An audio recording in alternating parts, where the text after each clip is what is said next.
Doctor Deepak Singh allied science specialist medico science centre से। आज हम एक टॉपिक डील कर रहे हैं रीनल फेल्योर क्या है। जैसा कि नाम जान रहे हैं, रीनल मतलब किडनी, फेल मतलब फेल। मतलब किडनी का मेन फंक्शन क्या होता है? बॉडी से वेस्ट प्रोडक्ट को रिमूव करना। किस फॉर्म में? यूरिन के फॉर्म में। तो और कुछ छोटा थोड़ा फंक्शन और भी है, जैसे ब्लड के पीएच को बैलेंस करना, बॉडी में कैल्शियम को रेगुलेट करना, सोडियम पोटासियम को रेगुलेट करना, फास्फोरस को रेगुलेट करना, एरिथ्रोपोइटिन का सिंथेसिस करना। तो ये सब मेरा किडनी का फंक्शन होता है। तो किडनी अगर बाय द वे ये फंक्शन नहीं कर पा रही है तो उस कंडीशन को लोग बोलते हैं रीनल फेल्योर बोलते हैं। तो यह फंक्शन के बारे में जहां बात हो गई, तो फंक्शन में होता क्या है कि जैसा कि हम जानते हैं कि ये जैसे नेफ्रॉन है, तो नेफ्रॉन में जैसे ये पीसीटी है, लुपोपेनले, और फिर इसके बाद ये सेंडिंग ट्यूब्यूल्स, डीसीटी, और यहाँ पे कलेक्टिंग ट्यूब्यूल्स। तो जैसा हम जानते हैं कि यहाँ पर ब्लड जो है आती है, यहाँ पे है ना, यहाँ ब्लड आता है क्या करने के लिए? फिल्टर करने के लिए, ठीक है। तो ब्लड यहाँ पे फिल्टर होती है। इसके बाद ये आता है एफरेंट आर्टियोल से और यहाँ पर फिल्टर होती है। फिल्टर होने के बाद फिर ये रीअब्जॉर्ब होता है। फिर ये क्या होता है ना कि इस तरह से लगा होता है यहाँ पे नेफ्रॉन के साथ साथ ब्लड वेसल्स, और फिर ये क्या होती है, रीनल वेन बन करके निकल जाता है यहाँ से। और जो बच जाता है सब्सटेंस वो यहाँ से निकलता है, उसको क्या बोलते हैं? यूरिन कहते हैं, है ना। तो एक किडनी में ऐसा ही होता है। तो तीन प्रोसेस होती है किडनी का। पहला फंक्शन जो होती है उसको बोलते हैं फिल्ट्रेशन। दूसरा क्या होता है? रीअब्जॉर्प्शन। इसको बोलते हैं, दूसरा प्रोसेस होती है रीअब्जॉर्प्शन, है ना। रीअब्जॉर्प्शन यहाँ भी होती है, रीअब्जॉर्प्शन यहाँ भी होती है। और तीसरा जो फंक्शन होती है वह है क्या? सिक्रीशन। तो फिल्ट्रेशन किसको बोलते हैं कि जब ब्लड है वो क्या होती है, ब्लड का स्मॉल मॉलिक्यूलर सब्सटेंस यहाँ पर फिल्टर होती है।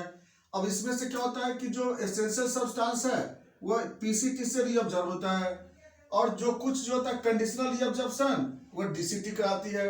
फिर इसके बाद यहाँ से क्या होती है, कुछ जो बच जाता है सब्सटेंस वो फिर कुछ रीअब्जॉर्ब यहाँ होती है, उसके बाद बाकी ये यूरिन के फॉर्म में बाहर निकल जाता है।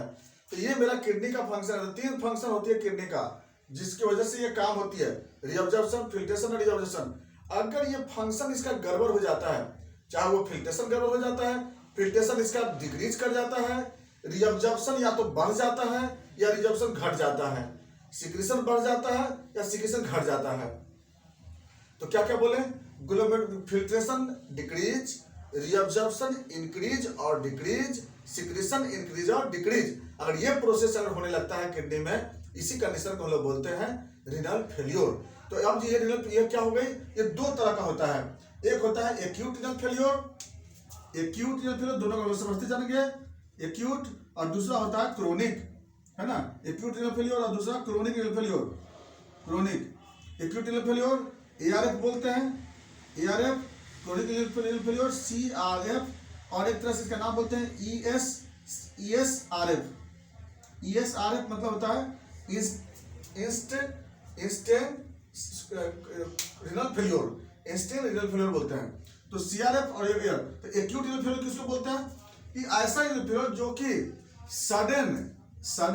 सडन क्या हो गई, फिल्ट्रेशन डिक्रीज कर जाती है। तो सडन फिल्ट्रेशन डिक्रीज कर गए, सडन रीअब्जॉर्प्शन में प्रॉब्लम आ गई, सडन सिक्रीशन में प्रॉब्लम हो गई, उसकी वजह से क्या होती है, सडन यूरिन बंद हो जाती है। इस कंडीशन को लोग बोलते हैं ARF acute renal failure. Chronic renal failure किसको बोलते हैं कि द प्रोग्रेसिव, धीरे धीरे क्या होता है, धीरे धीरे इसका फंक्शन डिक्रीज करती है। एक बैक डर नहीं होती है, धीरे धीरे पहले थोड़ा फिल्ट्रेशन गड़बड़ाई, थोड़ा रिअब्जॉर्प्शन डिक्रीज हो गई, थोड़ा सिक्रीशन गड़बड़ा गई, और धीरे धीरे इसका फंक्शन डिक्रीज हो जाता है। इसको बोलते हैं हम लोग क्रोनिक रीनल फेल्योर, यानी इसको बोलते हैं प्रोग्रेसिव फेल्योर या progressive disorders in the kidney known as chronic renal failure. और एक्यूट में क्या होती है, उस सडन डेवलप होती है, सडन फिल्ट्रेशन गड़बड़ा गई, तो अब क्यों होती है? अब लोग बात चलते हैं एटियोलॉजी। पहले चलते हैं एक्यूट का। एक्यूट में एटियोलॉजी क्या होती है? अब एक्यूट में सबसे पहले चलते हैं, एक्यूट में तीन तरह का कॉज हो सकता है। पहला पीरी रीनल कॉज, दूसरा रीनल कॉज या इंट्रा रीनल कॉज, और तीसरा है पोस्ट रीनल कॉज। तो पहला pre renal cause. Pre renal cause में क्या हो सकता है कि सडन ब्लड का वॉल्यूम डिक्रीज कर सकता है, haemorrhage, shock, excess vomiting, excess diarrhoea, burn, cardiac failure, decrease cardiac output, ये सब कॉज आ रही है। यानी प्री रीनल कॉज में जो कॉज हो रही है उसमें ब्लड जो होती है वो प्रॉपरली क्या हो गई, यहाँ तक नहीं आ पा रही है। तो ब्लड प्रॉपरली नहीं आ पाएगी, आकस्मिक क्या हो गई, शॉक हो गया, सडन पेशेंट को हेमरेज हो गया, बीपी सडन डाउन हो गई, ऐसा कंडीशन हो सकता है। या फिर ऐसा पेशेंट जो डायरेटिक ड्रग्स यूज करता हो, जो हाइपरटेंसिव ड्रग्स ज्यादा ओवरडोज में ले लिया हो, ऐसा भी कंडीशन हो सकता है। तो बीपी डिक्रीज कर गया, ओवरडोज हाइपरटेंसिव ड्रग्स ले लिया, ओवरडोज अगर डायरेटिक ड्रग्स ले लिया हो, इस सारे केस में रीनल फेल्योर होने की चांस होती है। कैसा, एक्यूट रीनल फेल्योर। तो ये कंडीशन देख लिया प्री रीनल कॉज में। रीनल कॉज में क्या हो सकती है, इंटरनल कॉज हो सकती है कि सडन जो होती है, चाहे वो नेफ्राइटिक सिंड्रोम डेवलप कर गया हो, सडन नेफ्राइटिस डेवलप कर गया हो, सडन पायलोनेफ्राइटिस डेवलप कर गया हो, है ना। तो इस कंडीशन को बोलते हैं लोग acute intra renal causes. Post, अच्छा कुछ कॉजेज और भी आ सकते हैं जैसे कि रीनल हेमरेज हो गए, है ना। तो तीसरा कॉज आ गया post renal cause. Post renal cause किसको बोलते हैं, जैसे कि सडन ऑब्स्ट्रक्शन हो गए, रिटेंशन ऑफ यूरिन हो गया, सडन जो होता है यूरेटर ब्लॉक कर गया, तो उस कंडीशन में क्या होती है, पोस्ट रीनल कॉज होती है।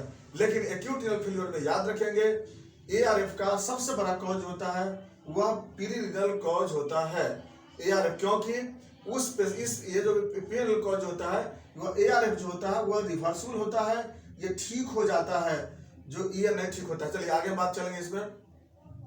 तो हम लोग एआरएफ के बारे में समझ में आ गया। तो एआरएफ में क्या हो गई कि सडन यहाँ पर फंक्शन बंद हो जाती है। तो मैक्सिमम कॉजेज का क्या हम लोग देख लिए, प्री रीनल कॉज देख लिए। अब जो बात आते हैं इसमें लोग, जो सेकंड जो कंडीशन आता है, जैसे कि ये तो हो गया एआरएफ की बात हो गई। अब जो सेकंड बात होगी इसमें कि सिम्टम क्या होगी, तो सडन सिम्टम डेवलप करेगी पेशेंट में, क्या होगी कि जब बॉडी में सीरम तुरंत जो होता है बॉडी स्वेलिंग कर जाएगी, इसमें पोटासियम के सीरम जो बॉडी में इलेक्ट्रोलाइट इम्बैलेंस हो जाएंगे पेशेंट की बॉडी में। यूरिन आउटपुट इसमें क्या हो जाएगी, 4 फेज आता है। पहला फेज में क्या हो जाएगी, पेशेंट को यूरिन यहाँ पर क्या हो जाएगी, बंद हो जाएगी, जिसको पहले प्राइमरी फेज बोलते हैं। सेकेंडरी फेज में क्या हो जाएगी, ओलिगोयूरिया हो जाएगी या एनुरिया डेवलप करेगी। अब थर्ड कंडीशन में क्या होगा, धीरे धीरे रिकवरी आना स्टार्ट हो जाएगी, है ना, यूरिन आवेगी धीरे धीरे, या पोलियूरिया कंडीशन डेवलप कर सकता है। और फिर चौथा स्टेज में क्या होता है कि यूरिन फिर नॉर्मल हो जाता है, पेशेंट फिर नॉर्मल हो जाता है। तो इसमें क्या होता है कि शुरू में क्या होगी, सडन यूरिन बंद हो गया, फिर धीरे धीरे ओलिगोयूरिया आएगा, फिर पोलियूरिया हो गया, अब फिर उसका रिकवरी स्टेज आ जाता है। तो यह सब पेशेंट में हो जाता है। बाकी सिस्टेमिक इफेक्ट जिस तरह का कोई कॉज होगा उसके साथ भी इफेक्ट होंगे, है ना। तो इस तरह से क्या होगी, एआरएफ का कंडीशन डेवलप करेगा। दूसरा, अच्छा कॉम्प्लिकेशन क्या होंगे इसमें, कॉम्प्लिकेशन देखने में मिलेगा आपको, जैसे बॉडी में ओडिमा डेवलप करेगी, और फिर यह तो हो सकता है कि वह किडनी जो है परमानेंटली फेल कर सकता है, हार्ट फेलियर हो सकता है, और वेरियस इफ्यूजन बॉडी में डेवलप कर सकता है। ये एआरएफ पे जनरली देखने को मिलता है। या फिर ब्रेन डिजॉर्डर्स आ सकती है, सेरेब्रल इफ्यूजन डेवलप हो सकती है, ब्रेन का फंक्शन डिक्रीज हो सकती है, ये रेस्पिरेटरी डिस्टर्ब हो सकती है। तो ये सब फंक्शन जो कॉम्प्लिकेशन आपको मिलेगा आपको एआरएफ में। अब जो बात आ गई हम लोग इन्वेस्टिगेशन अगर एआरएफ में कराएंगे तो क्या कराएंगे, आरई ऑफ यूरिन कराएंगे।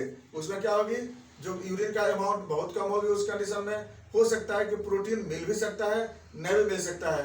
दूसरा हम लोग कराएंगे ब्लड यूरिया कराएंगे, बढ़ा हुआ मिलेगा, सीरम क्रिएटिनिन बढ़ा हुआ रहेगा, सीरम पोटासियम बढ़ा हुआ रहेगा, सीरम सोडियम डिक्रीज मिलेगी या बढ़ा भी जा सकता है उसमें, है ना। इस तरह से हम लोग एआरएफ में हम लोग जांच करके देख लेते हैं। अब जो बात आते हैं हम लोग किसका मैनेजमेंट क्या करेंगे एआरएफ में सडन जो है डायलिसिस की जरूरत पड़ सकती है, या फिर सिस्टेमिक में डिजॉर्डर है तो ब्लड ट्रांसफ्यूजन कर सकते हैं, अल्बुमिन ट्रांसफ्यूजन कर सकते हैं अगर जरूरत पड़ा तो। हाँ, अगर प्रोटीन हम देख करके देंगे कि प्रोटीन, हाँ सीआरएफ में तो प्रोटीन नहीं देते, लेकिन एआरएफ में जरूरत पड़ा तो हम लोग चलाते भी हैं, अल्बुमिन ट्रांसफ्यूजन भी कर सकते हैं।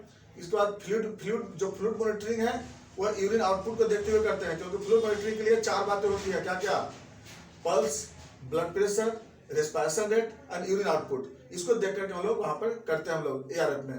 अब जो बात आते हैं, चलिए सीआरएफ की बात चलते हैं। क्रोनिक रीनल फेलियर कैसे होती है, क्रोनिक फेलियर क्या बताते हैं कि progressive irreversible damage of kidney वहां पर क्या होती है, डैमेज होने लगता है, नेफ्रॉन उसका डैमेज होने लगता है। क्यों होगी, अब या तो हो सकता है कि सबसे पहले स्टार्ट करें पीरियडल कॉजेज। पीरियडल कॉज में क्या हो सकता है ओबेसिटी है, एथेरोस्क्लेरोसिस है, डायबिटीज मेलाइटस है या हाइपरटेंशन है, यानी कि दो डिजीज बहुत कॉमन है, एक डायबिटीज मेलाइटस, एक हाइपरटेंशन, जिसमें किडनी ज्यादा डैमेज करती है, और तीसरा में एथेरोस्क्लेरोसिस है। तो रीनल एथेरोस्क्लेरोसिस हो गया सपोज दैट, तो किडनी की तरफ सप्लाई बंद हो जाएगी, धीरे धीरे कम हो जाएगी, ऐसा हो सकता है। डायबिटीज मेलाइटस में ग्लोमेरुलोनेफ्राइटिस, ग्लोमेरुलर मेम्ब्रेन डैमेज कर जाता है, वो भी देखे होंगे उस कंडीशन में। हाइपरटेंशन में भी क्या होता है कि मेम्ब्रेन डैमेज कर जाती है, या आईजीएफ जो पैथी है, नेफ्रोपैथी, आईजीए नेफ्रोपैथी, ये भी डेवलप होता है, जो बच्चों में ज्यादा मिलता है उस केस में, वो धीरे धीरे डैमेज करता है। नेफ्रोटिक सिंड्रोम डेवलप हो रही है धीरे धीरे। पाइलोनेफ्राइटिस पेशेंट में है, क्रोनिक पाइलोनेफ्राइटिस का केस है, बार बार इन्फेक्शन हो रही है किडनी में, बार बार बीपला इन्फेक्शन हो रही है, बार बार यूटीआई का इन्फेक्शन हो रहा है पेशेंट को, ये सब कंडीशन होता है। रीनल कॉज में क्या हो सकता है, रीनल सिस्ट डेवलप हो सकता है, किडनी सिस्ट बोलते हैं, रीनल ट्यूबरकुलोसिस, रीनल कार्सिनोमा, ये सब क्या हो सकता है, क्रोनिक सीआरएफ का केस में मिलता है जनरली। अब जो आते हैं post renal causes, post renal में क्या हो सकती है, यूरेट्रिक स्टोन है, रीनल स्टोन है, ब्लडर स्टोन है, प्रोस्टेटाइटिस, प्रोस्टेट इलार्ज है, हाइड्रोनेफ्रोसिस का केस बना है। हाइड्रोनेफ्रोसिस में तो कहीं ना कहीं रास्ता क्या हो रही है, ब्लॉक हो रही है, तो उस केस में क्या हो जाएगी, जनरली जो नेफ्रॉन है वो धीरे धीरे डैमेज होती रहती है। उसके बाद क्या होती है, इसका चेंजेस क्या होगी, नेफ्रॉन जो होता है धीरे धीरे हार्ड होने लगता है, उसमें रिअब्जॉर्प्शन प्रोसेस जो होती है वो बहुत अल्टर हो जाता है, बहुत ज्यादा हो सकता है अब्जॉर्प्शन कर सके या वो अब्जॉर्ब करेगा भी नहीं, यहाँ से पीसीटी डैमेज होने लगती है। और खास करके कब होती है ये ईटियोलॉजी में एक बहुत इंपॉर्टेंट ईटियोलॉजी है, एनएसआईडी ड्रग्स, डाइक्लोफेनेक है, पैरासीटामोल है, ये सब जो होता है वो क्रोनिक सीआरएफ को ले जाती है, सीआरएफ की तरफ वो पेशेंट को ले जाता है। तो जनरली ऐसा ड्रग्स होती है। बाकी और कुछ ऐसे भी ड्रग्स होते हैं जिसको अनयूजुअल नहीं लेना चाहिए, चाहे वो किसी भी पैथ का हो, होम्योपैथ हो, आयुर्वेदिक हो या कोई भी हो। एलोपैथिक ड्रग्स में तो कम से कम इतना मालूम है कि किस पार्ट को डैमेज करती है, लेकिन होम्योपैथ आयुर्वेदिक में क्या है, ये नहीं पता है किस पार्ट को डैमेज करती है। इसलिए कम से कम उसको जो होता है लेने से पहले, क्योंकि डैमेज तो कहीं ना कहीं करेगा, मेडिसिन है तो पास इसी से करेगी ना, क्योंकि रास्ता तो यही है पास करने का, इसलिए क्या होगी डैमेज उससे भी होती है। इसलिए हम लोग क्या होते हैं कि उस सबसे हम लोग अवॉइड करते हैं। ये समझा था सीआरएफ का ईटियोलॉजी। सिम्टम में क्या होगी, पेशेंट में धीरे धीरे क्या होगा, यूरिन का फॉर्मेशन धीरे धीरे बंद होता है। अब बंद होते जाएगा, शुरू में क्या होगी, उसमें यूरिन का कलर चेंज होगी, धीरे धीरे क्लोज होते होते एक समय ऐसा होगा कि यूरिन बनना बंद हो जाएगी, ये कंडीशन डेवलप होता है इसमें। अब इसके बाद क्या होगा, कॉम्प्लिकेशन में क्या होगी, हाइपरटेंशन डेवलप करेगा, प्रोटीनूरिया होगा, हीमैचूरिया होगा, है ना, उसके बाद बॉडी स्वेलिंग होगी, एना सर का डेवलप कर जाएगी, cerebral effusion, pericardial effusion, pleural effusion, ascites, उसके बाद हाइपरकैल्सीमिया, हाइपरलिपिडेमिया, ये सब कंडीशन डेवलप करेगा इस कंडीशन में। इसके बाद हिपैटिक फेलियोर, लंग्स फेलियोर, ये सभी पेशेंट कर सकता है। अच्छा, ईटियोलॉजी में एक और चीज था कि अगर जिसका लिवर फेलियर होता है ना, उसमें जनरली सीआरएफ होने का चांसेस होती है, क्योंकि अमोनिया टॉक्सिसिटी के कारण से। और दूसरा कि क्रोनिक इन्फेक्शन हो, एचआईवी का इन्फेक्शन हो, हेपेटाइटिस बी का इन्फेक्शन हो, उसका एंटीबॉडी भी नेफ्रॉन को डैमेज करते रहता है। अब जो बात आती है इन्वेस्टिगेशन में, इन्वेस्टिगेशन में क्या होगी, फिर सही से लोग आरईओ फ्यूरिन कराएंगे, इसमें क्या होगी, प्रोटीन मिलेगी, ब्लड मिलेगी, और उसके बाद यूरिन का अमाउंट कम मिलेगा, उसका ब्लड में ब्लड यूरिया कराएंगे, बढ़ा हुआ मिलेगा। सीरम किडनी सेम वैसे ही जो एआरएफ में कराते हैं वैसे हम लोग सीआरएफ में कराते हैं। और इसके बाद फिर मैनेजमेंट में क्या करते हैं, डायलाइसिस, किडनी ट्रांसप्लांट, क्योंकि इसमें किडनी खराब हो जाती है, किडनी डैमेज कर जाती है। अब आते हैं बात हम लोग ड्रग्स पे। तो एलोपैथिक ड्रग्स में तो कोई ड्रग्स नहीं आती है इसके लिए, लेकिन होम्योपैथिक ड्रग्स में इसमें आता है एल सीरम है, या बेल्स है, या फिर लाइकोपोडियम है, उसके बाद एपिस्मेल है। ये सब कुछ ऐसी दवा है जिसको कि हम लोग देते हैं। और भी बहुत सारी दवा है जिसको कि सिम्टोमेटिकली या फिर ईटियोलॉजी के अनुसार से हम लोग चलाते हैं।